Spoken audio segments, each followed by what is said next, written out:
أعوذ بالله من الشيطان الرجيم بسم الله الرحمن الرحيم لا حول ولا قوة إلا بالله العلي العظيم حسبنا الله ونعم الوكيل نعم المولى ونعم النصير وبه نستعين وهو خير ناصر ومعين والصلاة والسلام على أشرف الأنبياء والمرسلين حبيب إله العالمين العبد المرتضى والنبي المجتبى والرسول المصطفى سيدنا ونبينا وشفيع ذنوبنا وطبيب نفوسنا ومولانا بالقاسم محمد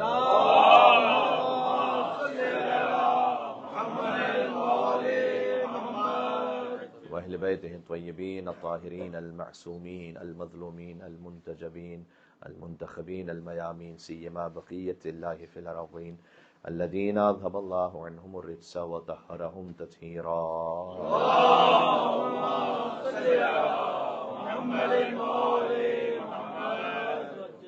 واللعنة الدائمة على أعدائهم أجمعين اللهم صل وسلم وزد وبارك على صاحب الدعوة النبوية والصولة الحيدرية والعصمة الفاطمية والحلم الحسنية والشجاعة الحسينية والعبادة السجادية والمآثر الباقرية والآثار الجعفرية والعلوم الكاظمية والحجج الرضوية والجود التقوية والنقاوة النقوية والهيبة العسكرية والغيبة الإلهية صلوات بر محمد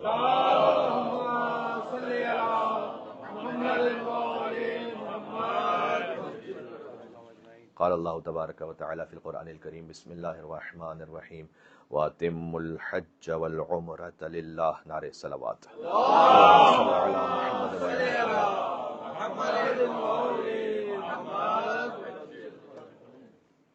کل کی گفتگو اس مقام تک پہنچی تھی کہ ہم نے آپ کی خدمت میں خطبہ غدیر سے امام مہدی علیہ السلام کے بارے میں 20 جملوں کو پیش کیا جو حضور مکرم نے ارشاد فرمائے، اور ان جملات کو پڑھنے کے بعد اس پہ غور کرنے کے بعد ایک احساس یہ ہوتا ہے کہ خطبہ غدیر فقط امیر المومنین کی ولایت کا اعلان نہیں ہے، بلکہ حضرت حجت کی حکومت کی پہچان حضور مکرم نے بتائی ہے۔ خود ایک مل کے صلوات دیجیے گا نام امام زمانہ صلی اللہ علیہ وسلم۔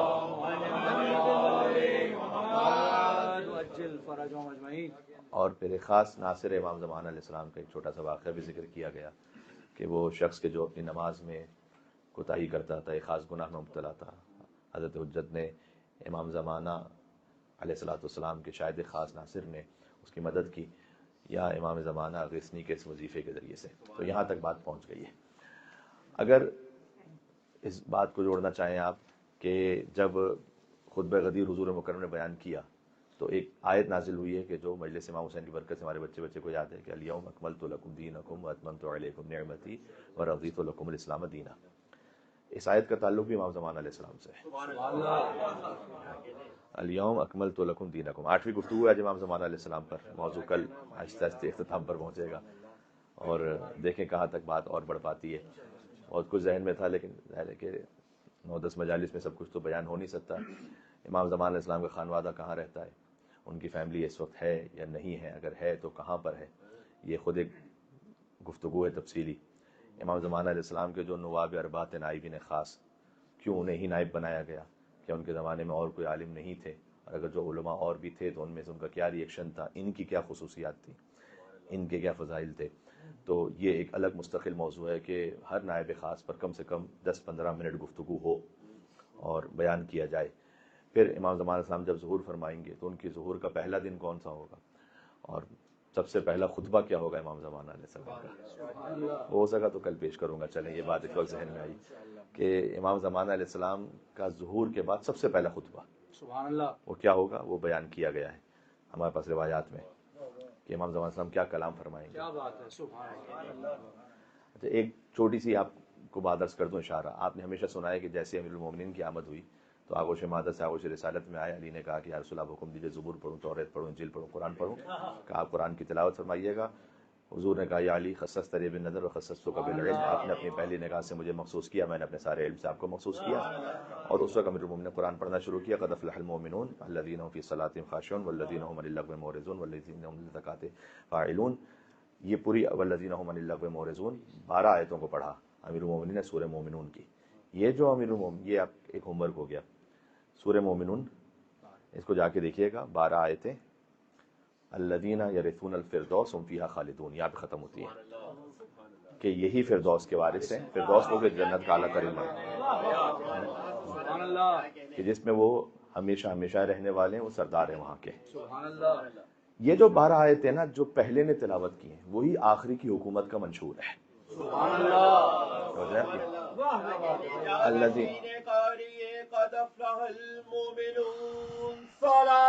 اللہم صلی علی محمد.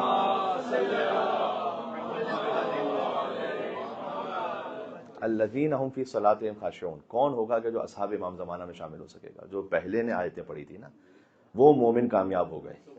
سب سے بڑی کامیابی حضرت حجت کے ساتھ ان کے لشکر میں شامل ہونا ہے. تو وہ مومن کا الذین هم فی صلاتہم خاشعون، وہ کہ جو نماز میں خشوع رکھتے ہیں. یہ انشاءاللہ بات کروں گا اگر ہو سکے گا تو. والذین هم عن اللغو معرضون، وہ خالی حرام سے نہیں اپنے آپ کو بیہودہ کاموں سے بچاتے ہیں. بہت سی لغویات ایسی ہیں جو چلتا حرام نہ ہوں، لیکن یہ کہ ہم اس میں گھنٹوں اپنے ضائع کرتے ہیں. وہ اعراض کرتے ہیں، وہ منہ موڑتے ہیں ان سے، ان پر اپنا وقت نہیں لگاتے. والذین هم للزکاۃ فاعلون، آگے بڑھ کر جو مالی عبادت ہے اس کو انجام دیتے ہیں. تو یہ ساری جو ٹریٹس ہیں وہ امام زمان علیہ السلام کے اصحاب کی ہیں. بہرحال جب وہ آیت نازل ہوئی کہ آج کے دن دین مکمل ہو گیا، الیوم اکملت لکم دینکم واتممت علیکم نعمتی، مولا علی کی ولایت کا بھی اعلان ہوا تھا، حضرت حجت کی حکومت کا بھی اعلان ہوا تھا. اب ذہن میں رہے آپ کے غدیر کا خطبہ. تو آج کے دن دین مکمل ہو گیا اور نعمتوں کو تمام کر دیا گیا. نعمت تمام ہو گئی، دین مکمل ہو گیا. رضیت لکم الاسلام دینا، آج کے دن اللہ راضی ہوا کہ اسلام کو دین کہا جائے. ایک آیت بالکل اللہ سبحانہ و تعالیٰ نے اس طرح سے نازل فرمائی ہے کہ جس میں انہی خصوصیات کا ذکر ہے، ایک وعدے کے ساتھ کہ ایک بالکل ایسی ہی حکومت آنے والی ہے. اور اللہ سبحانہ و تعالیٰ نے سورہ نور میں اس کا بیان کیا ہے.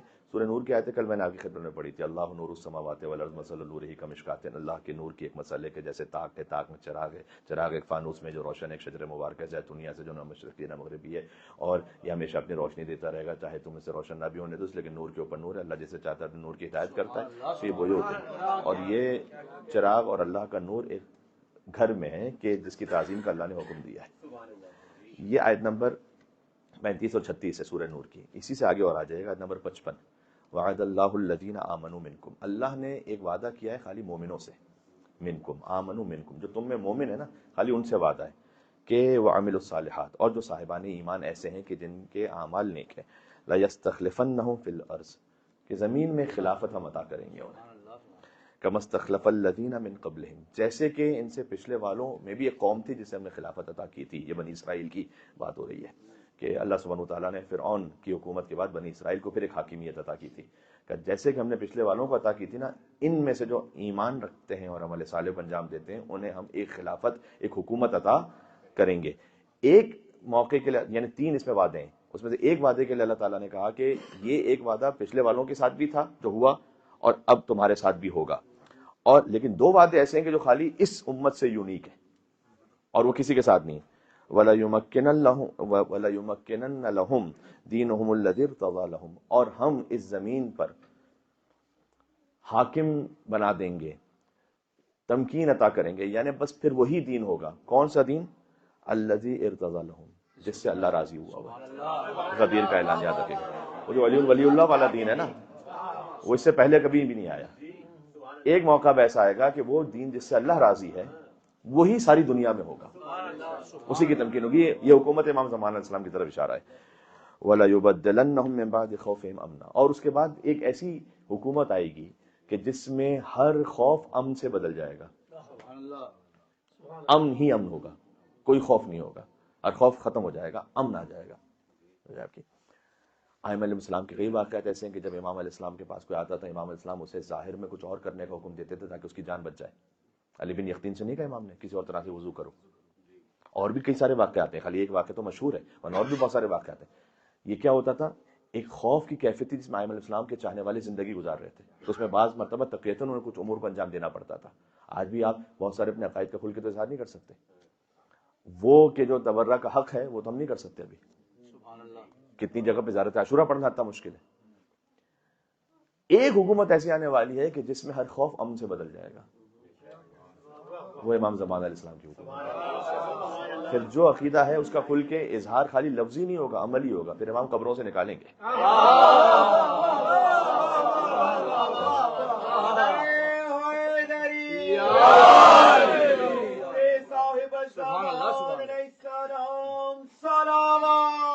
اللہم صلی علی محمد وعلی محمد۔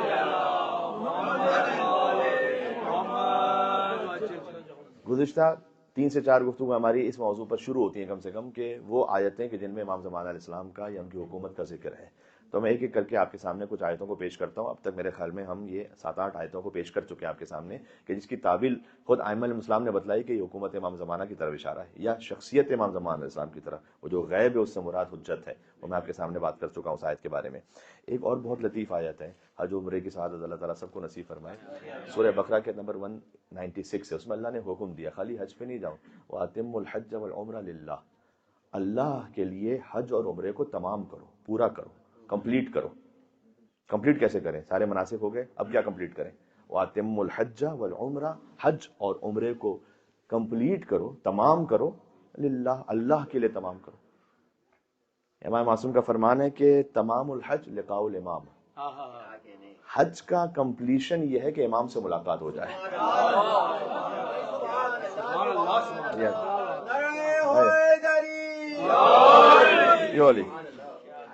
یہ خود آیت حضرت حجت کے بارے میں۔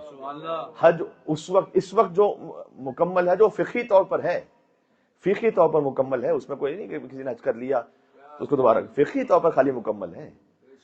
ابھی پورے دین کے اعتبار سے جو اللہ نے نظام بنایا ہے نا، مکمل نہیں ہے حج۔ اس وقت تمام ہوگا کہ جب امام سے ملاقات ہوگی۔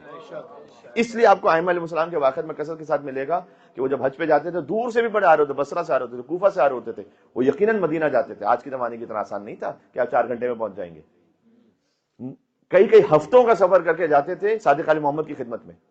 اب آپ تصور فرمائیے گا کہ ایک وہ انسان جو ظاہر میں باقی انسانوں کی طرح جس کا وجود ہے، خاص اس ایک انسان سے ملنے جا رہے ہیں سب کو چھوڑ کر۔ حج میں لاکھوں لوگ ہیں، ان سب کو چھوڑ کر ایک سے جو مدینہ میں ہے تو اس سے ملنے جا رہے ہیں۔ مثال کے طور پر امام اگر حج کر کے واپس جا چکے ہیں، یا امام کے پاس تشریف لاتے تھے مکہ میں جہاں امام کا قیام ہوتا تھا، کہ ہم امام سے ملاقات کریں، اس لیے کہ وہ جانتے تھے کہ جب تک امام سے ملاقات نہیں ہوگی تو حج تمام نہیں۔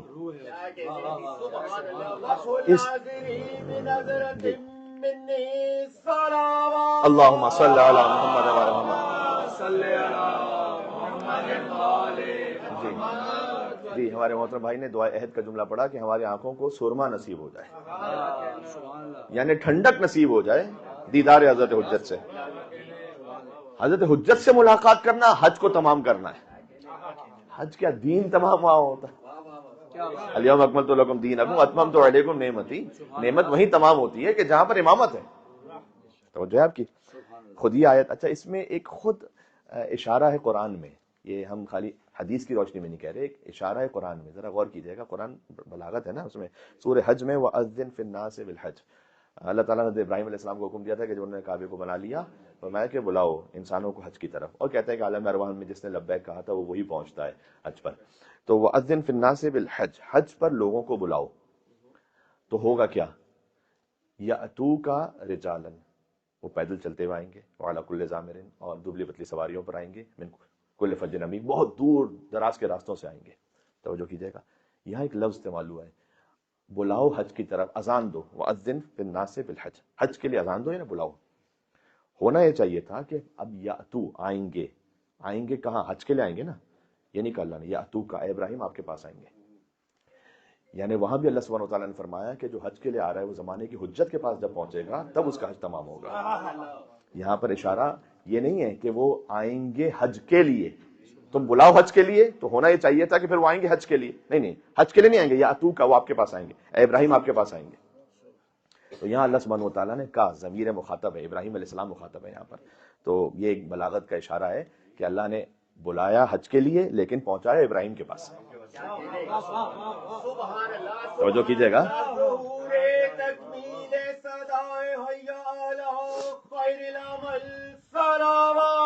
اللہم صلی علی محمد وعلی محمد۔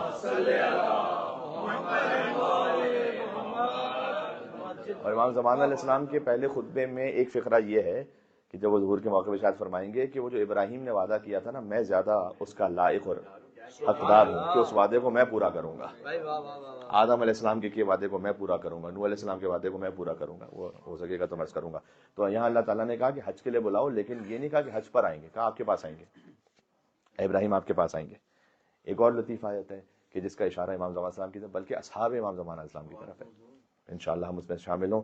سورہ بقرہ آیت نمبر 148، یہ چونکہ نوٹ ہو رہا ہے، بعد میں آپ اس کو اپنی ایک فہرست بھی بنا سکتے ہیں. اینما تکونوا یأتی بکم اللہ جمیعا، اللہ تعالیٰ نے قرآن میں کہا. ظاہر اس کا اپنے مقام پر ہے، میں حدیث کے مطابق باطن کی بات کر رہا ہوں جو صادق علیہ محمد کا فرمان ہے.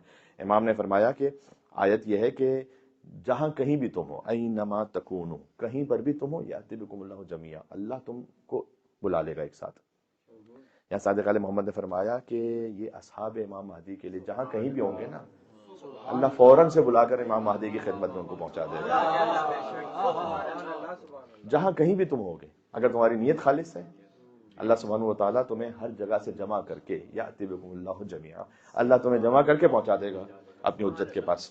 یہ خود آیت امام زمانہ علیہ السلام سے متعلق ہے. پھر ایک اور آیت کے جو سورہ آل عمران کی آیت نمبر 200 ہے، یا ایھا الذین آمنو، اے ایمان والوں، اصبروا وصابروا، صبر بھی کرو، دوسروں کو صبر کی تلقین بھی کرو، ورابطوا، اور رابطہ رکھو. کس سے رابطہ رکھو؟ یہ امام باقر اسلام نے فرمایا کہ غیبت کے زمانے میں یہ اللہ سبحانہ و تعالیٰ کا حکم ہے کہ رابطہ رکھو ولایت کا اپنے امام کے ساتھ، حضرت حجت کے ساتھ. یہ خود آیت امام زمانہ سے متعلق ہے. میں ایک کے بعد ایک آیت آپ کے سامنے پڑھتا جا رہا ہوں. پھر صادق علیہ محمد کی ایک حدیث ہے سورہ نساء آیت نمبر 69 کے لیے کہ وَمَن یُطِعِ اللَّهَ وَالرَّسُولَ، جو اللہ اور اس کے رسول کی اطاعت کرے تو اللہ کس کے ساتھ رکھے گا انہیں؟ انشاءاللہ موتی ہوں اللہ اس کے رسول کے. فَأُولَٰئِکَ مَعَ الَّذِينَ أَنْعَمَ اللَّهُ عَلَيْهِمْ، تو اللہ ان کے ساتھ رکھے گا جن پر خاص نعمتیں نازل کی ہیں اللہ نے. وہ کون ہیں؟ من النبیین والصدیقین والشہداء والصالحین وحسن اولئک رفیقا. یہاں تو 14 کا ذکر کر دیا اللہ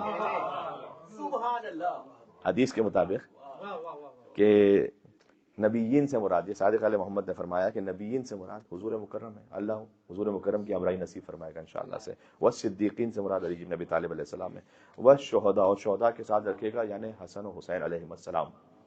یہ اس طرح سے بائفریکیشن کے ساتھ ہے. والصالحین، اور صالحین کے ساتھ رکھے گا یعنی امام زین العابدین علیہ السلام سے لے کر امام حسن عسکری علیہ السلام تک، ان کے ساتھ صالحین کے ساتھ رکھے گا. وحسن اولئک رفیقا، اور ایک اور بھی رفاقت ان کے ساتھ ہے جو کتنی اچھی ہے. اس سے مراد امام زمانہ عبد اللہ تعالیٰ فرج شریف ہے.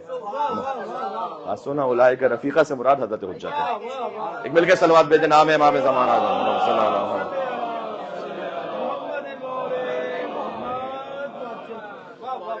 توجہ ہے آپ کی. خود یہ آیت امام نے فرمایا کہ اچھا ان آیتوں کا ہم بیان کر چکے ہیں آپ کی خدمت میں کہ جب کوئی حدیثوں کو نہ مانے اور آپ وجود حضرت حجت کو ثابت کرنا چاہیں تو کیسے کریں گے. وہ سورہ قدر پہ بات ہو چکی ہے، اور ایک اور آیت پہ سورہ آل عمران کی بات ہو چکی ہے. اب ہم بات کر رہے ہیں ان اہل تشیع سے کہ جو قال باقر و قال صادق کو مانتے ہیں، ہم ان کی بات کریں تاکہ ہم اپنے وجود کو، اپنے ایمان کو تو بڑھا سکیں اور اپنی معرفت کو بڑھا سکیں کہ امام زمانہ علیہ السلام کا ذکر کہاں کہاں کن آیتوں میں ہے.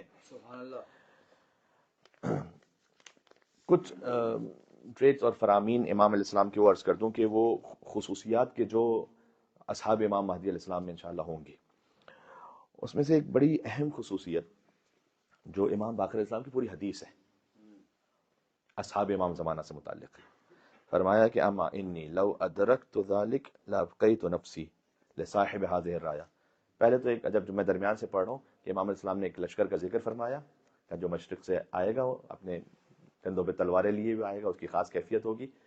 فرمایا کہ اگر درک کر لوں اس لشکر کو، لابقیت نفسی لصاحب هذه الرایا، تو پھر اس صاحب پرچم کے لیے اپنے آپ کو بچا کے رکھوں گا، اپنے آپ کو بچا کے رکھوں گا اس صاحب پرچم کے لیے، یعنی اپنے آپ کو کہیں اور نہیں انگیج کروں گا، بچا کے رکھوں گا. لابقیت، باقی رکھوں گا اپنے آپ کو اس صاحب پرچم کے لیے.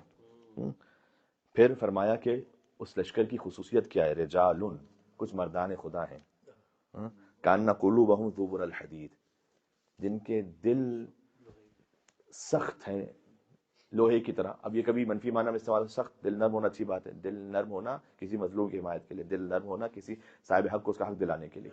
یہاں پر ہے کہ دل سخت ہے ان کے، یعنی کسی امتحان میں ان کے دل کمزور نہیں پڑتے. سبحان اللہ. اور لا یشو بہا شک فی ذات اللہ، کچھ بھی ہو جائے کبھی اللہ کی ذات میں شک نہیں آتا ان کے دل میں. یہ سخت منزل ہے.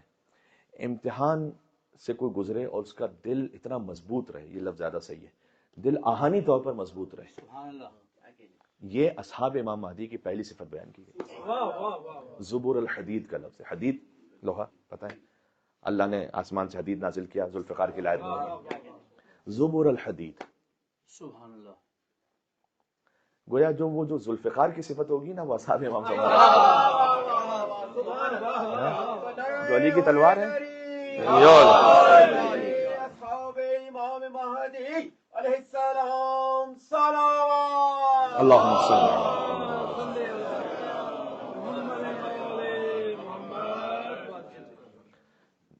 تو وہ صفت کے جو علی کے ہاتھ میں تلوار کی ہے نا، وہ امام زمانہ کے لشکر میں ان کے اصحاب کی ہے. تو بہرحال لیکن ید اللہ ہاتھ میں جب تلوار ہے وہ تو اللہ کی جانب سے نازل شدہ ہے. اب یہاں پر یہ کیفیت ہے کہ فرمایا امام معصوم نے، امام باقر علیہ السلام نے، کہ زبور الحدید، بہت آہنی مضبوط ان کے دل ہوتے ہیں، کسی بھی امتحان سے گزر جاتے ہیں. کون سا ایسا نبی ہے کہ اللہ تعالیٰ نے جس کو امتحان سے نہ گزارا ہو؟ حضرت آدم علیہ السلام سے شروع کیجیے. کہ آدم علیہ السلام کے لیے یہ امتحان کم ہے کہ ایک بیٹا دوسرے بیٹے کو قتل کرنا چاہتا ہے؟ ایک باپ کے لیے اس سے بڑا کیا امتحان ہوگا کہ اس کا ایک بیٹا دوسرے بیٹے کو مارنا چاہتا ہے اور مار دے، پھر قتل کر دے. حضرت نوح علیہ السلام کا امتحان کہ ان کا سب سے بڑا مخالف ان کا اپنا بیٹا ہے، گھر میں ہی سب سے بڑی مخالفت ہے بیوی. 950 سال تک تبلیغ کرتے رہے، کشتی میں آنے والے افراد ہیں، ان پر جملے کسنے والے ہیں، آوازیں کسنے والے ہیں. حضور مکرم کے لیے اللہ تعالیٰ نے جب طائف گئے تھے نا، تو وہاں پتھر مارے جاتے تھے، وہاں راہ میں کانٹے بچھائے جاتے تھے. حضور مکہ سے طائف گئے تھے کہ مکہ والے میری بات نہیں سن رہے تو طائف جاؤں کم سے کم. وہاں پر وہ جو ایک واقعہ بھی پیش آیا کہ حضور مکرم نے ایک شخص کو جو غلام تھا پہلے سلام کیا. خود یہ چھوٹی سی جو بات ہوتی ہے نا کبھی کبھار سلام میں پہل کرنا، یہ بظاہر چھوٹی سی بات لگتی ہے لیکن کبھی بظاہر، یہاں تو خیر معاملات کچھ اور ہوتے ہیں کہ زندگی کا جو ایک لائف سٹائل ہے، لیکن ہم اپنے کبھی آبائی وطن میں ہوں اور وہاں ہمارے چھوٹے سٹیٹس کا کوئی شخص ہو، اس کو سلام کرنا ہو پہل، تو آپ دیکھیں گا کہ شیطان کتنا روکے گا، میں کیوں کروں پہلے سلام. امام علیہ السلام نے فرمایا کہ غرور کو توڑ دیتا ہے یہ. حضور مکرم شدید زخمی حالت میں بیٹھے ہوئے تھے طائف میں، یہ بات آگے کرنی ہے لیکن موضوع سے مربوط ہے. شدید زخمی حالت میں تشریف فرماتے کہ ایک شخص جو ان سے متاثر تھا لیکن ان کے قریب نہیں جانا چاہتا تھا، اپنے غلام سے کہا کہ جا کے ان کو پانی دے کر آ جاؤ. لیکن جب پانی دے کر آنا نا تو بات نہیں کرنا، جادوگر ہے، جیسی بات کرو گے اپنی طرف منقلب کر لے گا. وہ پانی لے کر آیا غلام، شاید سیافام غلام تھا، وہ غلام کی جن کی حیثیت وہاں جانوروں سے بھی کم تھی. جیسے ہی پانی لے کے پہنچا حضور نے کہا السلام علیکم. سلام میں اس نے کہا کہ آپ کون ہیں جو مجھے سلام کے قابل سمجھتے ہیں؟ حضور نے فرمایا کہ میں، اس نے گویا اس طرح سے کہا تھا کہ کیا آپ کون ہیں جو مجھے بات کے قابل سمجھتے ہیں، کیا آپ مجھے جانتے ہیں؟ حضور نے کہا کہ میں جانتا ہوں، تمہیں جانتا ہوں، تم نینوا کی سرزمین سے ہو. کہا یہ بھی جانتے ہیں کہ میں نینوا کی سرزمین سے ہوں. کہا یہ بھی جانتے ہیں کہ نینوا کی سرزمین سے یونس علیہ السلام تھے اور میں انہی کے تسلسل کا بھیجا ہوا نبی ہوں.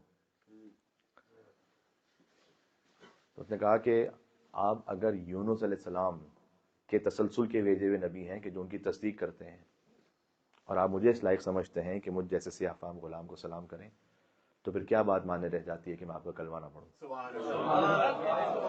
ایک سلام پر حضور کا کلمہ پڑھ لیا اس نے، سلام میں پہل کرنا. یا رحمت للعالمین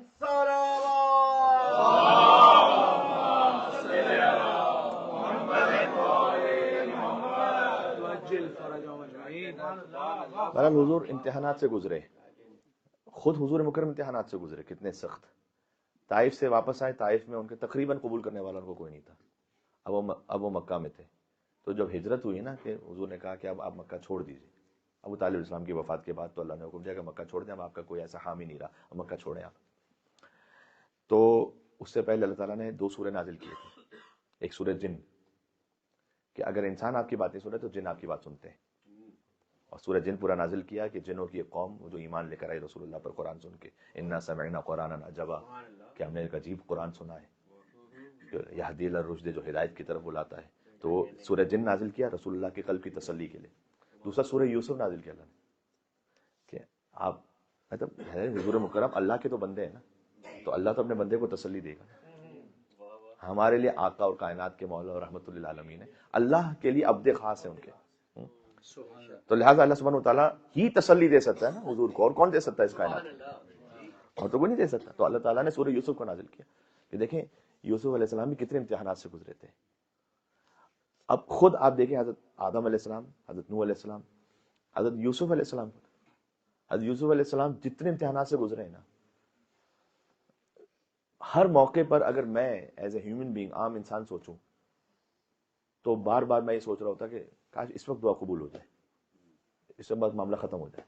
لیکن اللہ نے کچھ رکھا تھا بڑا کہ اس وقت دعا قبول نہیں کر رہا بظاہر اللہ. سب سے پہلی بات تو یہ ہے کہ میرے بھائی جناب مجھے کنویں میں جو ڈال چکے ہیں، کنویں میں پھینک چکے ہیں، میں کسی کنویں سے باہر آ جاؤں میری جان تو بچے. اگر فوراً حضرت یوسف علیہ السلام کنویں سے باہر آ جاتے تو حضرت یوسف کے بھائی ان کو چھوڑتے کیا؟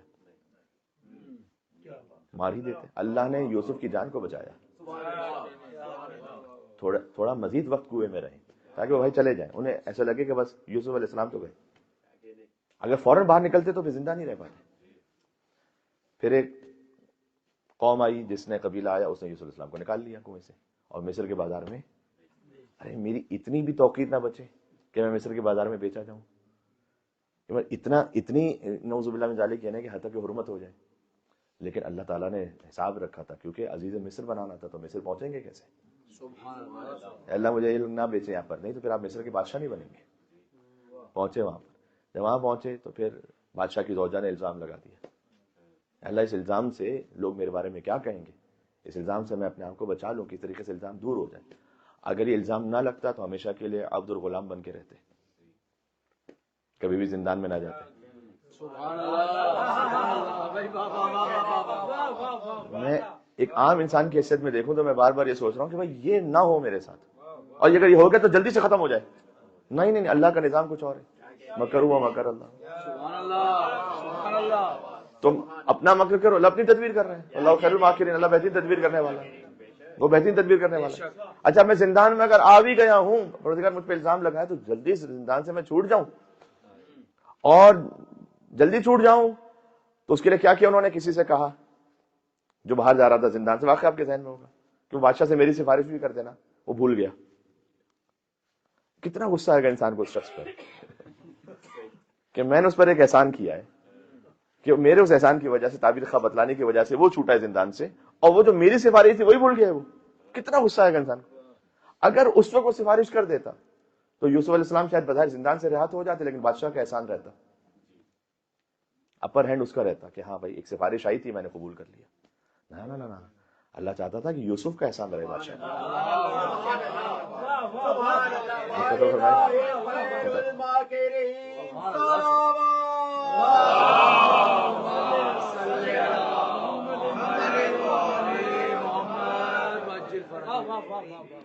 اصحاب امام زمانہ کی صفت کیا ہے؟ دل آہنی طور پر مضبوط ہے ان کے ہر امتحان میں. کبھی بھی ان کا پیشنس ختم نہیں ہوتا. آپ شروع کیجئے، میں نے عرض کیا حضرت آدم علیہ السلام سے لے کر ہر نبی کی آپ دیکھ لیجئے داستان. حضرت موسیٰ علیہ السلام پہ کیا کچھ نہیں ہوا، اور پھر عیسیٰ علیہ السلام پر ان کی والدہ پہ الزام لگ گیا. اس سے بڑی سخت بات کیا ہوگی کہ کسی والدہ پر الزام لگے؟ کیا الزام لگے آپ جانتے ہیں؟ عیسیٰ علیہ السلام اس سے بھی گزرے. کوئی نبی ایسا نہیں کہ اللہ تعالیٰ نے اس کو امتحان سے نہ گزارا. تو اللہ تعالیٰ نے سورہ یوسف کو حضور مکرم پہ اس لیے نازل کیا تھا کہ آپ کے دل کی تسلی رہے کہ یوسف علیہ السلام بھی ان تمام معاملات سے گزرے تھے، آپ کا دل مضبوط رہے. اور حضور مکرم نے تو فرمایا کہ کسی نبی کو ایسی اذیت نہیں دی گئی جیسے مجھے اذیت دی گئی. حضور مکرم تو تمام ان مصائب سے گزرے. پھر امیر المومنین، یعنی کوئی تصور کر سکتا ہے امیر المومنین کے امتحان پر؟ غدیر کا واقعہ 18 ذی الحج 10 ہجری، رسول اللہ کی وفات ہے 28 صفر 11 ہجری، 2 مہینے بعد تقریباً.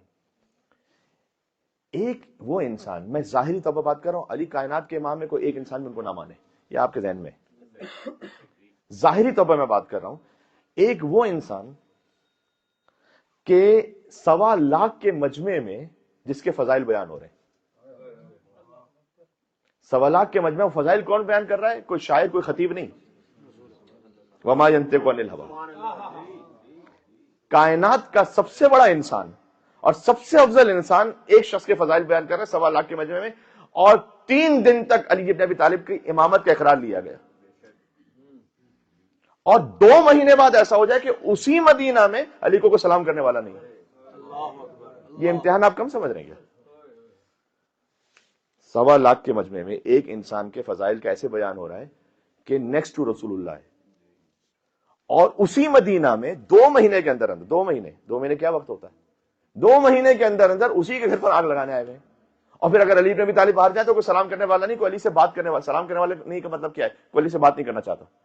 اگر ہم بات کریں گے تو ہم ٹربل میں آئیں گے، ہمارے بارے میں لوگ کہیں گے ہمارے بارے میں کیوں بات کر رہے ہیں. 2 مہینے بعد اس شخص کی، میں عام ظاہری طور پر کہہ رہا ہوں، مدینہ میں یہ کیفیت ہے. 5 لوگ ہیں علی بن ابی طالب صاحب کے ساتھ، 5 لوگ ہیں. سوا لاکھ کے بعد 5 ہیں. سو بیٹ کیا ہے؟ جس کے ساتھ اللہ ہے. سبحان اللہ. یہ جملہ میں 30 مرتبہ چند سلسلے مجالس میں ریپیٹ کر رہا ہوں. ہم اکثریت والے کب سے ہیں بھائی؟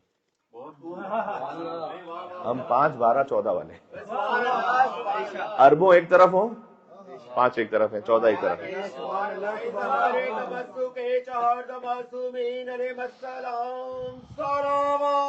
اللہم صلی علی محمد و علی محمد.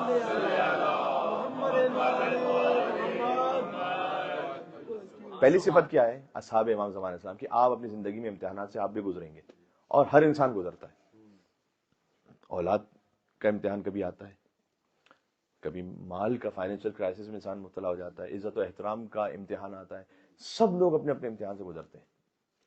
دل سینے میں مضبوط ہونا چاہیے، ٹھیک ہے؟ بینی و بین اللہ آپ کلیئر ہونے چاہیے، بس یہ بات ہے.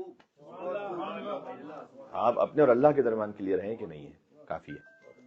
یہ ائمہ علیہ السلام بھی گزرے. اور پھر امام حسن علیہ السلام، میں سمجھتا ہوں شاید امام حسن علیہ السلام کا امتحان ایک مرحلے پر اور بھی زیادہ ایک شدید مصائب میں تھا، کہ جو قریبی ترین ہے وہ خنجر مار دیں امام کی جسم مطہر پر.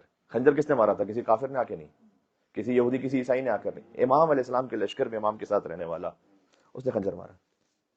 کہ کیا کیا آپ نے؟ ہمیں سمجھ میں نہیں آ رہا، ہم نہیں مانتے. امام زین العابدین السلام فرماتے ہیں کہ کربلا کے بعد مدینہ میں جب امام تھے، ہمارے 3 شیعہ رہ گئے. 3 شیعہ تھے امام کے. یعنی کوئی عام سے چھوٹا بھی خطیب ہو نا، اس کی مجلس میں کم سے کم 25 لوگ تو ہوتے ہیں. امام زین العابدین السلام کے پاس 3 تھے. آپ، میں اس سے کمپیئر کر کے کیوں بتا رہا ہوں کہ ہم جیسا ایک انسان جس کی کوئی اوقات کو حیثیت ہے، امام کی سواری کی خاک کے برابر بھی نہیں، امام کی خاک نہیں، امام کی سواری کی خاک کے برابر بھی نہیں، کم سے کم پھر بھی ہمیں سننے والے 25 ہیں. امام کو 3 تھے. 3. جس کائنات کو اللہ سبحانہ وتعالیٰ نے اس امام کے لیے خلق کیا ہے، ان کی محبت میں خلق ہوئے، وہ نہیں ہے تو کچھ بھی نہیں ہے. زمین اپنے اہل کے ساتھ دس کے ختم ہو جائے گی. اس کی بات کو سننے والے کتنے؟ 3. ٹھیک ہے؟ یہ زندگی کے مراحل ہیں، ہوتا ہے. اب آپ تصور فرمائیے گا، آگے ایک اور جملہ ہے. یہ امام باقر اسلام فرما رہے ہیں اصحاب امام مہدی کے لیے. میں وہ حدیث سنا رہا ہوں آپ کو کہ اگر انہیں پہاڑوں پر حملہ کرنے کا حکم دیا جائے تو ان کے دل اتنے مضبوط ہیں کہ پہاڑ کو جڑ سے اکھاڑ دیں. ایک مل کے سلوات بھیجیں، نام ہے امام محمد باقر اور امام اجل اللہ تعالیٰ فرجہ. ایک اور جملہ بہت اہم ہے، اگرچہ مجھے 5 صفات کا ذکر کرنا تھا، لیکن پہلی صفت پر بھی بات ہو رہی ہے. دیکھیں کہاں تک بات پہنچتی ہے. لا یشوبھا شک فی ذات اللہ. کسی بھی مرحلے پر ان کے دل میں اللہ کی ذات کے لیے شک نہیں آتا، ڈاؤٹ نہیں آتا یہ اللہ کیوں کر رہا ہے. میں کتنے لوگوں سے میں ملتا ہوں، ان کے لیے مثلا بہرحال امتحان ہے، میں کسی کے لیے کوئی کم نہیں کرنا چاہ رہا اس کی فیلنگز کو. فرض کیجئے کہ بیٹا مر گیا اچانک، نماز پڑھنا چھوڑ دی.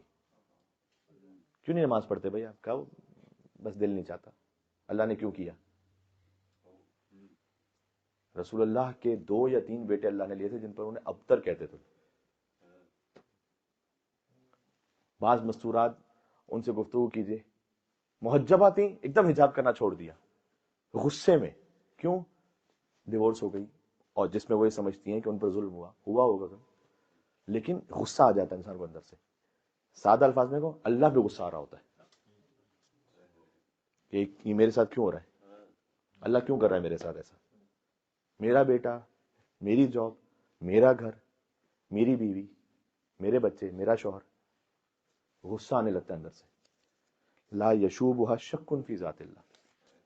اصحاب امام زمانہ وہ ہیں کہ کسی بھی منزل سے گزرتے ہیں ان کے دل میں اللہ کے لیے شک نہیں آتا, تسلیم ہوتے ہیں. ٹھیک ہے, یہ خندق میں کیفیت ہے. سورہ احزاب کو اس نیت سے بھی پڑھیے گا کہ آپ کو واقعی خندق کا حوال پتہ چلے. جتنا خندق کے بارے میں اللہ سبحانہ وتعالیٰ نے سورہ احزاب میں بیان کیا نا, اتنا کسی جنگ کے لیے نہیں ہے. اور اس میں آیت نمبر 13 اور آیت نمبر 16 میں لفظ فرار ہے. جو فرار ہم کہتے ہیں نا, ممبر سے فرار کر کہتے ہیں, لوگوں کو تکلیف ہوتی. قرآن سے نکالو آیت نمبر 13, آیت نمبر 16 سورہ احزاب میں. واقع احزاب میں, احزاب مطلب کولیشن جو بنا کر آئے تھے ایک لشکر اپنا پورا, اس میں اللہ سبحانہ وتعالیٰ نے کہا وَهُنَالِكَ ابْتُلِيَ الْمُؤْمِنُونَ, جو ایمان رکھنے والے تھے یا ایمان کا دعویٰ کریں ان کا امتحان ہم نے لیا. وَزُلْزِلُوا زِلْزَالًا شَدِيدًا, وہ محکم نہیں تھے, زلزالاً شدیدا, ہل رہے شدید زلزلے کی طرح ان کا ایمان ہل رہا تھا.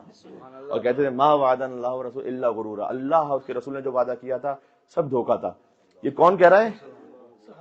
یہودی نہیں, عیسائی نہیں, جو سامنے بیٹھے ہیں نا ساتھ میں.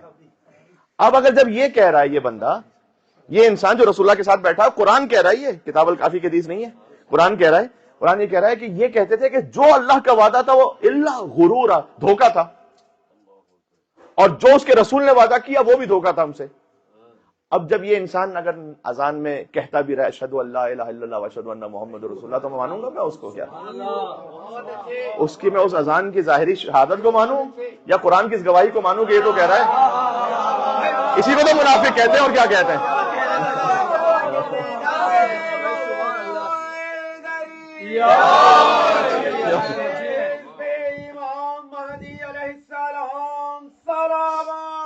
اللہم صلی علی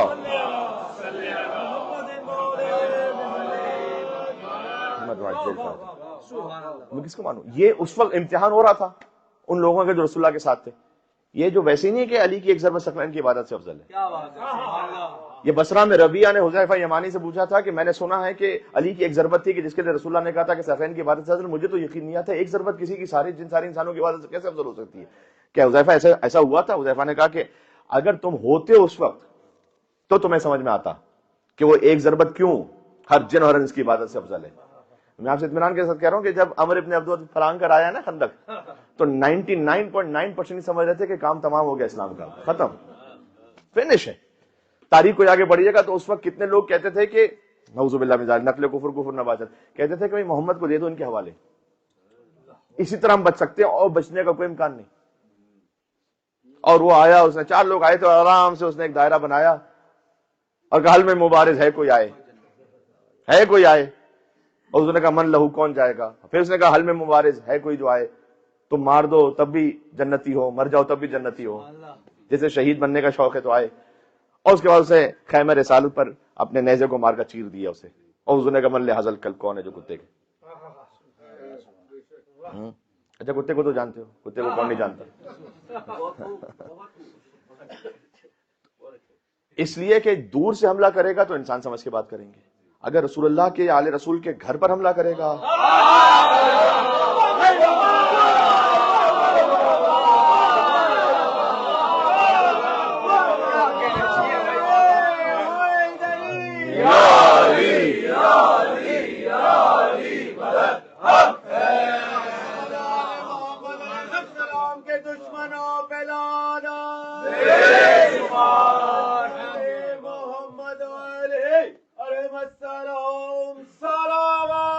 اللہم صلی علی.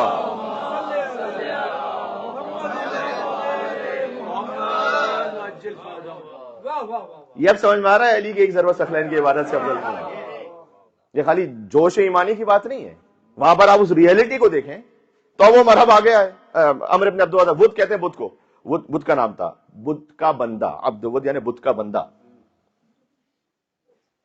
وہی اٹھا کے جو ذوالشیرہ میں اٹھا تھا, انا یا رسول اللہ, کہا بیٹھ جائیے, انا یا رسول اللہ, بیٹھ جائیے, انا یا رسول اللہ. رسول نے ویسے نہیں بھیجا, اپنا امامہ علی کے سر پہ رکھا, اپنی ابا رکھی علی ابن طالب کے دوش مبارک پر, شبیہ رسول بنا کے بھیجا. اور برز الایمان کلہ الی الکفر کلہ، آگے نہیں پورے کا پورا ایمان جا رہا ہے، پورے کے پورے، تو پورا ایمان چلا گیا تو یہ ساتھ بیٹھے ہوئے تھے وہ کیا ہو گیا؟ ایمان تو چلا گیا۔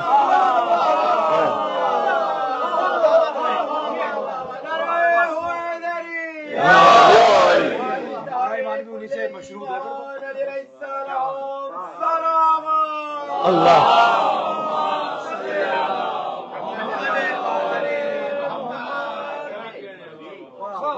یہ حضور نے سمجھا کہ پورا ایمان وہ ہے جس کے دل میں وہ ہے،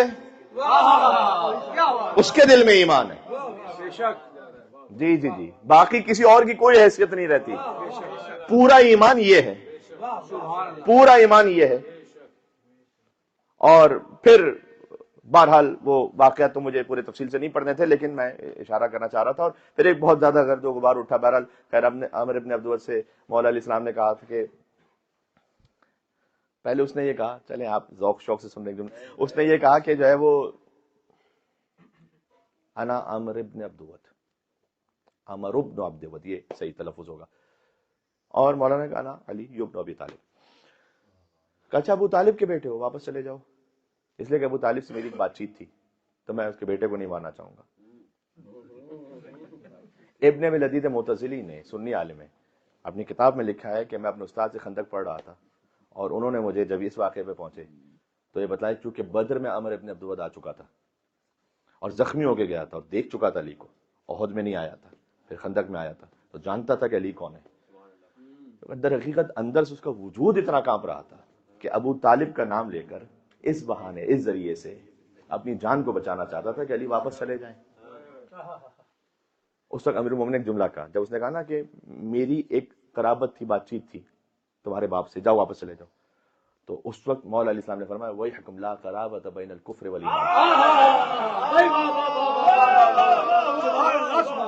کہ وائے ہو تجھ پر، وائے ہو تجھ پر، کفر اور ایمان میں کیا قرابت ہے؟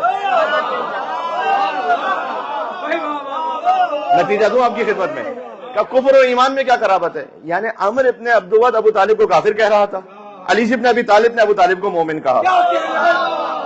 اب جو عمر کی اولادیں آتی رہیں گی وہ ابو طالب کو کافر کہیں گے، اور جو علی کے محب آتے رہیں گے وہ ابو طالب کو مومن کہیں گے۔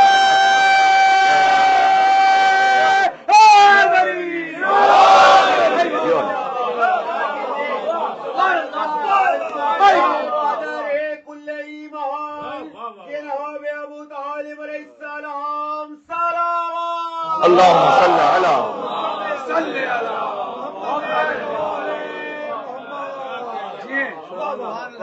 ابھی کلید آپ کے سامنے دے رہا ہوں۔ کلید یہ ہے کہ حضور مکرم نے فرمایا تھا نا کہ یا علی لو ضربت خیشم المؤمن بسیف هذا علی یبغضنی ما ابغضنی ولو سببت دنیا بجماعت علی المنافق علی یحبنی ما احبنی۔ مولا علی نے فرمایا کہ اگر میں اپنی تلوار سے مومن کی ناک پر حملہ بھی کر دوں، ناک پہ مار دوں تاکہ وہ مجھ سے بغض رکھنے لگے، تو مومن کبھی مجھ سے بغض رکھ نہیں سکتا۔ ولو سببت دنیا بجماعت علی المنافق علی یحبنی ما احبنی۔ یہ نہج البلاغہ سے پڑھ رہا ہوں کہ اگر دنیا کی ساری نعمتیں منافق کے ختموں میں ڈال کے کہوں کہ علی سے محبت کرو تو ما احبنی، کچھ بھی ہو جائے وہ علی سے محبت کر نہیں سکتا۔ اس لیے کہ لأنه قضی فانقضى على لسان النبی الامی، اس لیے کہ اس بات کا فیصلہ پہلے ہی نبی امی صادق کی زبان سے ہو چکا تھا کہ یا علی ما یبغضک المؤمن وما یحبک المنافق، علی کو مومن تو سے بغض نہیں رکھ سکتا، کو منافق اس سے محبت نہیں کر سکتا۔ تو جو علی کی محبت اور علی کا جو ذکر ہے وہ ملاک ہے اور میزان ہے کفر اور ایمان کے درمیان۔ ایک بات کہنے لگا چونکہ ایک خاص ذکر آ گیا، ایک جملہ کہہ رہا ہوں مصائب پہ جا رہا ہوں، بس اب وقت نہیں بچا۔ لیکن کچھ لوگ بڑے ہوشیار ہو گئے آج کے زمانے میں، وہ ظاہر میں زبان پر علی کا ذکر کر لیتے ہیں تاکہ ان کا ایمان بظاہر پریٹینڈ ہو جائے، دل میں اوروں کی محبت لے کے بھی بیٹھے ہوتے ہیں۔ تو آج کے زمانے میں ایک اصول دے رہا ہوں، خالی علی کا ذکر نہ چھیڑو، علی کے بعد ابو طالب کا ذکر چھیڑ دو تو یہ ایمان کی علامت ہے۔ کس کا چہرہ کھل اٹھتا ہے، کس کا چہرہ مرجھا جاتا ہے۔ آج ابو طالب علی کے باپ کا ذکر کفر اور ایمان کی علامت ہے۔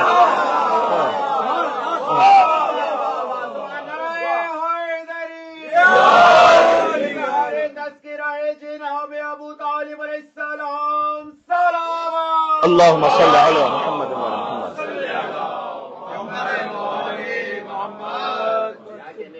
بات یہاں رک رہی ہے۔ 5 صفات کا جو میں نے ذکر کرنا تھا، ایک صفت کسی حد تک بیان ہو سکی لیکن میں ہیڈ لائن خالی کہہ دوں۔ ایک یہ کہ ان کے دل آہنی طور پر مضبوط ہوتے ہیں، پہلی بات۔ دوسرا یہ کہ شدید عدالت ہوتی ہے ان میں، یہ امام اسلام کی حدیث ہے، کیونکہ حضرت حجت بھی تشریف لائیں گے عدالت کے لیے۔ میں دنیا بھر میں عدل قائم کرنا چاہوں اور میرے گھر میں ہی عدل نہ ہو، تو اور گھر ہی میں ظلم ہو تو وہ اصحاب امام زمان اسلام میں نہیں ہو سکتا. عدل وہ واحد خصوصیت ہے کہ جس میں بہت زیادہ شدت بھی وہ مذموم نہیں ہے. عدل سب سے بڑی صفت ہے, سب سے بڑی نیک صفت کیا ہے؟ عدالت ہے. کوئی کہے کہ نہیں سخاوت ہے, نہیں, اگر سخاوت بہت زیادہ حد سے بڑھ جائے تو وہ میزان سے نکل جائے گی. عدالت میں کبھی ایسا نہیں ہو سکتا کہ بہت حد سے بڑھ گئی, جو ہے وہ ہے. عدالت, اس کی کئی مثالیں خود آپ سوچ سکتے ہیں. جو کہیں جہاں کسی ظلم میں مبتلا ہے, اپنے آپ پر, اپنے گھر پر, اپنے بچوں پر, اپنی شریک حیات پر, اپنے والدین پر, کسی مومن پر, وہ اصحاب امام علیہ السلام میں بھول جائے شامل ہونا. اس لیے کہ امام آئیں گے جہانی عدل کے لیے, وہ خود اپنی زندگی میں عدل نہیں لے کے آ پا رہا. پہلا ہے آہانی دل ان کا مضبوط رہتا ہے, دوسرا یہ کہ عدالت ہوتی ہے, تیسرا یہ کہ نور فی ظلمات الارض, چاہے ساری زمین میں تاریکی ہو وہ نور کی طرح ہوتے ہیں. یعنی زمین کی تاریکی ان کے نور کو تاریک نہیں کرتی. یہ خود اب اس کی تشریح آپ سمجھ سکتے ہیں, اگر تشریح بیان ہو تو پھر ہے, لیکن میں نے آپ کے سامنے سوچا کہ کم سے کم یہ پوائنٹس پیش کر دوں. چوتھا ہے کہ المستغفرین بالاسحار, کم سے کم رات کے کسی حصے میں وہ عبادت کرنے والے ہوتے ہیں. اب ہر شب نماز شب نہیں پڑھ سکتے, ہفتے میں ایک شب نکالیں, شب جمعہ 10 منٹ, ہفتے میں ایک شب, تاکہ کم سے کم وہ رمق رہے ہم میں. 3 رکعت نماز شب پڑھنے کے لیے ہفتے میں ایک شب. آپ شب جمعہ کر لیں, ویکنڈ نائٹ کر لیں, جہاں آپ کے لیے سہولت ہے. میں نے آپ سے پہلے بھی فقہی مسئلہ عرض کیا تھا, یہاں سے آپ جا رہے ہیں اور بیٹھے بیٹھے بھی نماز شب کو پڑھ سکتے ہیں, اپنی کار میں بیٹھے بیٹھے پڑھ سکتے ہیں. اس کا کیا طریقہ ہے وہ پھر کسی اور مقام پر, وہاں پر رکوع سجدے میں نہ چلے جائیے گا, بعد میں انشورنس مجھ سے نہ مانگنا ہے, اس کا ایک خاص طریقہ. لیکن بہرحال نماز شب کو ہفتے میں ایک مرتبہ پڑھیں, تاکہ وہ المستغفرین بالاسحار سے نا میچ کر سکیں اپنے آپ کو. یہ چوتھی صفت ہو گئی اصحاب امام زمانہ علیہ السلام کی, موضوع امام زمانہ ہے. اور پانچویں صفت ہے وہ ہے ذکر ابا عبداللہ الحسین علیہ السلام سے, امام حسین سے ان کا تعلق. اس لیے کہ امام زمانہ نے خود فرمایا کہ وَلَا أَبْكِيَنَّ عَلَيْكَ بَدَلَ الدُّمُوعِ دَمًا وَلَا أَنْدُبَنَّكَ صَبَاحًا وَمَسَاءً, صبح بھی روتا ہوں شام بھی روتا ہوں. یعنی آپ امام حسین علیہ السلام سے اگر متصل ہیں, اس کا مطلب ہے کہ آپ کا یہ عمل اس وقت امام زمانہ سے جوڑ رہا ہے, میچ کر رہا ہے. بات واضح, آپ کی جو پریزنس ہے نا وہ امام زمانہ اسلام کی پریزنس سے میچ کر رہی ہے. جی, کتنے ایسے ہیں کہ جو مجلس امام حسین میں جب آئے تو اس طریقے سے ہدایت پا کر رشد کر گئے دفعتاً کہ زندگی منقلب ہو گئی. یہیں سے مصائب پہ جا رہا ہوں. رسول ترک ایک ایسا شخص کہ جس کے لیے یہ کہا جاتا ہے کہ کبھی جب آتا تھا نا مجلس میں تو منہ دھو کر آتا تھا, لیکن منہ نجس ہوتا تھا. اب کیا پی کر آ رہا ہوتا تھا آپ کے ذہن میں آ گیا, یہ کیفیت تھی اس کی. لیکن بہرحال امام حسین سے تعلق نہیں توڑا تھا اس نے. آپ کہہ سکتے ہیں کہ اگر سادہ الفاظ میں کہیں کہ ایک جگہ کا بدماش, بہرحال لیکن امام حسین سے جڑا ہوا تھا کسی طرح سے. مجلس میں کبھی کبھی آج ایک مرتبہ جگہ مجلس سے اذا ہو رہی تھی, کافی امیر کبیر صاحب تھے ان کے یہاں پر, لیکن بہرحال انہیں خطرہ ہوا کیونکہ وہ جہاں کہیں آتا تھا تو اس کے ساتھ اس کے کچھ تھوڑے سے بدماش, اور پھر وہاں پر ایک ماحول خراب ہونے کا امکان. تو اس کو دیکھا, کہا تم یہاں سے اٹھ کے چلے جاؤ, تم چلے جاؤ. ٹھیک ہے, بھیج دیا واپس. مجلس ہو گئی ختم. تو وہ جو صاحب ازا تھے, جو بانی مجلس تھے, انہوں نے خواب میں دیکھا کہ کربلا کا منظر ہے اور خیام امام حسین علیہ السلام کے پاس ایک کتا ہے کہ جو حفاظت کر رہا ہے, کسی کو آنے نہیں دے رہا, اور کتے کی شکل جو ہے نا رسول ترک جیسی ہے. سمجھ گئے کہ یہ میں نے غلط کیا, کسی کو مجلس سے مجھے واپس نہیں بھیجنا چاہیے. کچھ بھی تھا, کسی کو جو خود مجلس میں آیا تھا تو مجھے مجلس سے اس کو نہیں نکالنا چاہیے تھا. مجلس ازا کا احترام ہے, فرش ازا کا احترام ہے کہ اگر کوئی آیا ہے مجلس میں تو میرا ذاتی طور پر کتنا ہی بڑا دشمن ہے, میں اس کو مجلس سے باہر نہیں نکال سکتا کہ تم مجلس میں نہیں بیٹھ سکتے, جاؤ باہر نکلو. کہتے میں اس کے پاس پہنچا, ایک جگہ سڑک پہ بیٹھا ہوا ملا. میں نے کہا وہ کل پھر آنا مجلس میں, کل آ جانا مجلس میں. اس نے کہا نہیں, کل تو آپ نے مجھے نکال دیا تھا. کہا نہیں, آئیے گا. اس کو احساس ہوا کہ کچھ ہے. کہا نہیں, جب تک تم مجھے بتاؤ گے, تم خاص مجھے لینے آئے ہو آج, کیوں لینے آئے؟ کہتے میں کہنا نہیں چاہتا تھا کیونکہ وہ کتے کی شکل میں نظر آیا تھا, تو میں اس کو کہنا نہیں چاہتا تھا کہ میں خواب میں اس طرح سے دیکھا ہے. کہتے بس میں نے نہیں کہا, جب تک بتاؤ گے نہیں تو میں نہیں آؤں گا. اب چونکہ اسے مشروط کر دیا تو اس نے کہا کہ میں نے دیکھا کہ کل خیام امام حسین صاحب کے پاس سے کتا تھا, شکل جو نا تمہارے جیسی تھی. اچھا, زار زار رونے لگا. کہتے ہیں یعنی امام حسین نے مجھے اپنے سب کے طور پر قبول کیا ہے.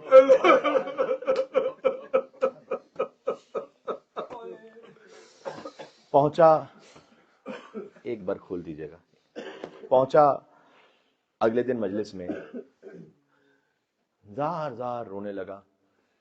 میں آپ سے کہوں خوش بحال خوش نصیب ہیں وہ گناہگار جو مجلس امام حسین میں ٹوٹے آ کے. ہر جگہ ٹوٹنا یہ برا ہے، لیکن حسین کے در پر آ کے ٹوٹے گا. مجلس امام حسین میں شکستہ ہو گیا کہ مولا غلط ہو گیا. کہتے ہیں بے انتہا ایسے روتا رہا، بہرحال زندگی منقلب ہو گئی. اور پھر جہاں کہیں جاتا تھا نا تو لوگ اسے مجلس میں خاص لیے بلاتے تھے کہ وہ اتنی شدت سے گریا کرتا تھا. جو مسائل کی رونق ہوتے ہیں بابا سے بلند گریا کرتے ہیں تاکہ مجلس میں ایک عزا کا اہتمام ہو سکے.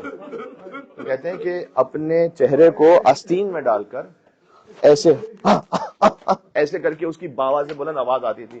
مجلس سے آدھا گھنٹے بعد تک بھی بیٹھا رہتا تھا، یا حسین کر کے روتا رہتا تھا.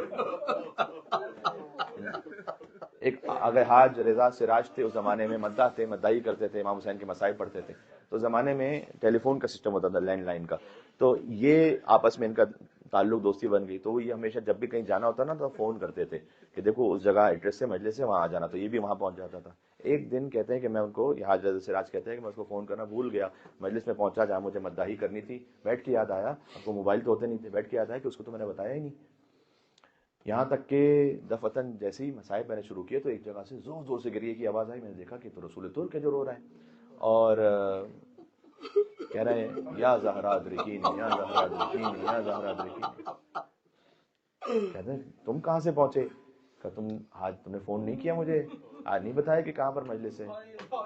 بس میں نے مادر امام حسین السلام سے کہا کہ میری زندگی میں کوئی بھی دن ایسا نہیں میں گزارنا چاہتا کہ میں حسین کے فرش عذاب میں نہ پہنچوں اور مجلس عذاب میں نہ پہنچوں. تو بس مادر امام حسین نے کس طریقے سے مجھے یہاں پر پہنچایا. یا ابا عبداللہ الحسین، یا ابا عبداللہ الحسین. میں آپ کے سامنے مصائب کی اب ایک کیفیت اور رقت ہے، بس اتنا عرض کروں گا کہ یا زہرا سلام اللہ علیہا ایک 4 برس کی بھی زہرا ہے.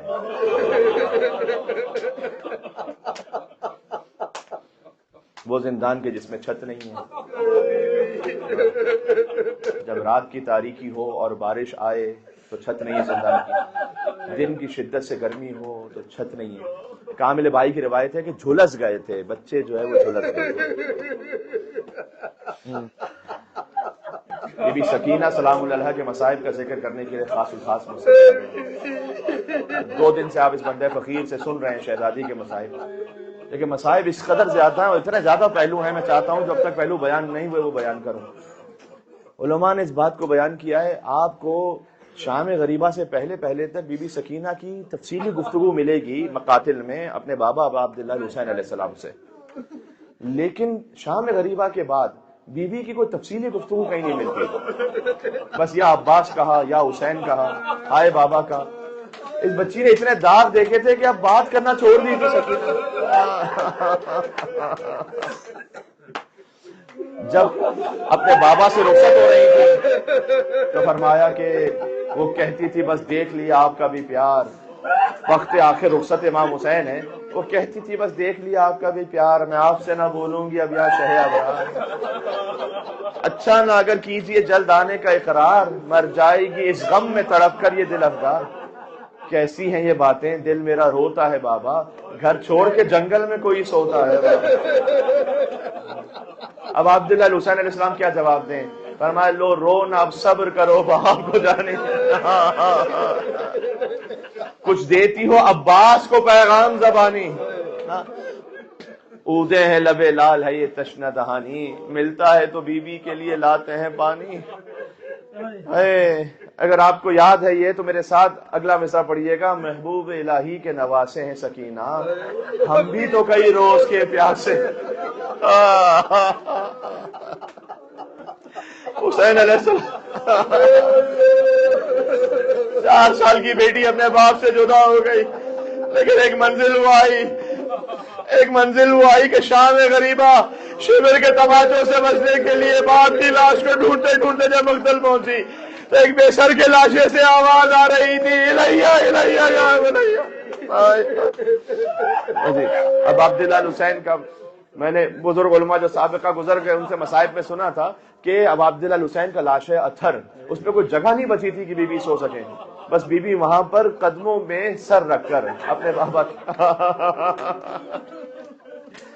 قدموں میں سر رکھ کر بی بی وہاں پر سو گئیں. لیکن بی بی زینب سلام اللہ علیہا پہنچی تھی نا اللہ اکبر سکینہ کو اٹھانے کے لیے. میں ایک جملہ یہ کہوں کہ ان تمام مصائب میں کیفیت اور ہے، مجھے معاف فرمائے گا، بہار و انوار کی روایت ہے کہ سکینہ کو خالی تماچے نہیں مارے گئے، پشت سے نیزہ بھی مارا گیا، جبکہ بی بی خود منہ کے بل زمین پر گر گئیں. ہائے ہائے. اور غش کھا چکی تھی کہ بی بی زینب سلام اللہ علیہا جب بی بی سکینہ کے پاس پہنچی، جیسے ہی سکینہ کو بیدار کیا تو وہ بچی کے جو تماچے کھا چکی ہے، وہ بچی کے جو نیزے کھا چکی ہے، فرمایا یا امتی اے پھوپھی اماں حل لی من خرقت، ان کو چادر کا ٹکڑا بچا ہے پھوپھی اماں. بی بی نے فرمایا امتو کے مثلک، اے بیٹی سکینہ تیری پھوپھی بھی تیری طرح بے چادر ہے.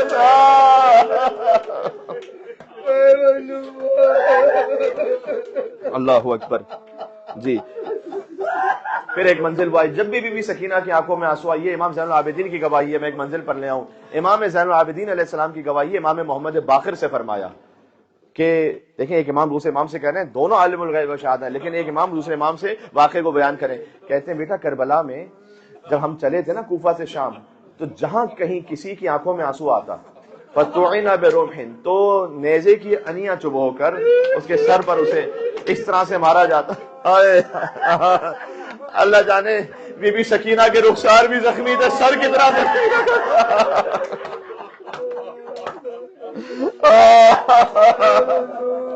بس ایک منزل وہ آئی یکم سفر المظفر جو کہ گزری ہے. میں ایک مصائب کی کیفیت میں آپ کو لے آؤں.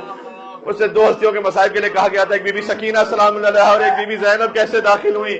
سید محمد حسن شیرازی آج سے کئی سو سال پہلے کے عالم ہیں، جب ان کے سامنے مصائب کا ذکر ہو رہا تھا، ابھی مداح نے پہلا جملہ پڑھا دخل زینب علی ابن زیاد، بی بی زینب دربار میں داخل ہوئی. اب ماما سر سے اتار دیا، سر کو پیٹنے لگے. کہا آگا بھی تو میں نے پہلا جملہ کہا ہے، مصائب نہیں پڑھے. کیا اس سے بڑی کوئی کم مصیبت، اس سے بڑی کوئی مصیبت ہو سکتی ہے کہ علی جیسے وارث تطہیر کی بیٹی ہو اور ابن زیاد جیسے شرابی کے دربار میں داخل ہو. اللہ اکبر. جی میں آخری منزل پر آ گیا، آخری منزل پر آ گیا. آپ نے گریہ کیا. دربار کے مصائب کی خاص کیفیت ہے. بی بی زینب سلام اللہ علیہا کا نام لے کر نعوذ باللہ یزید پوچھتا تھا من حاضی، یہ کون بی بی ہے، یہ کون. ایک طرح بی بی تھی بی بی زینب سلام اللہ علیہا، جو بیویوں کے محافظہ تھی، جو مولا سیر سجاد علیہ السلام کی عبادت فرما رہی تھی.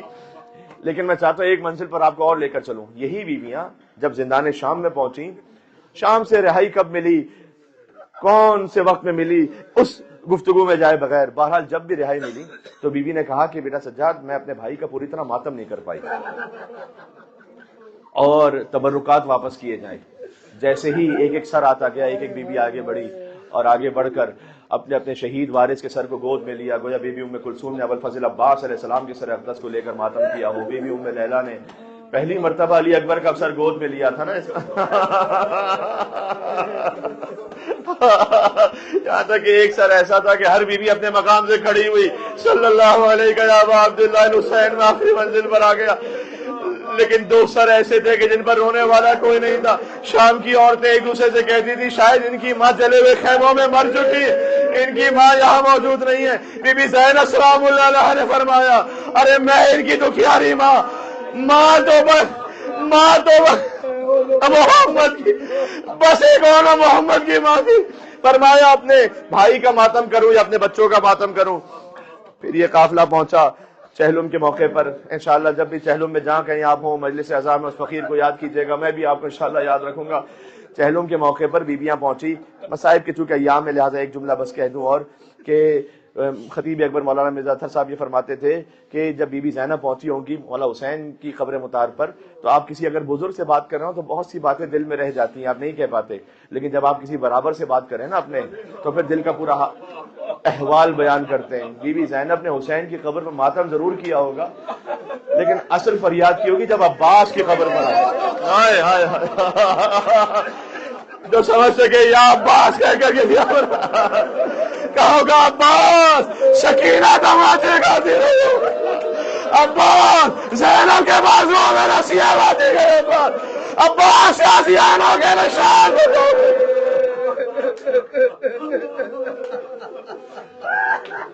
صلی اللہ علیہ یا امان اللہ الحسین.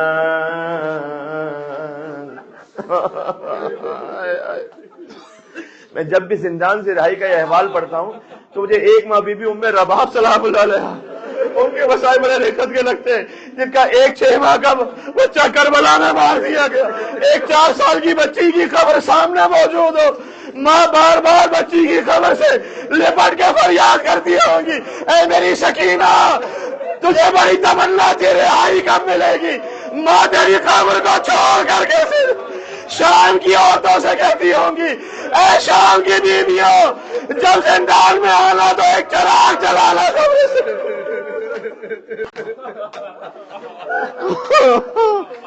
یا حسین یا حسین یا حسین.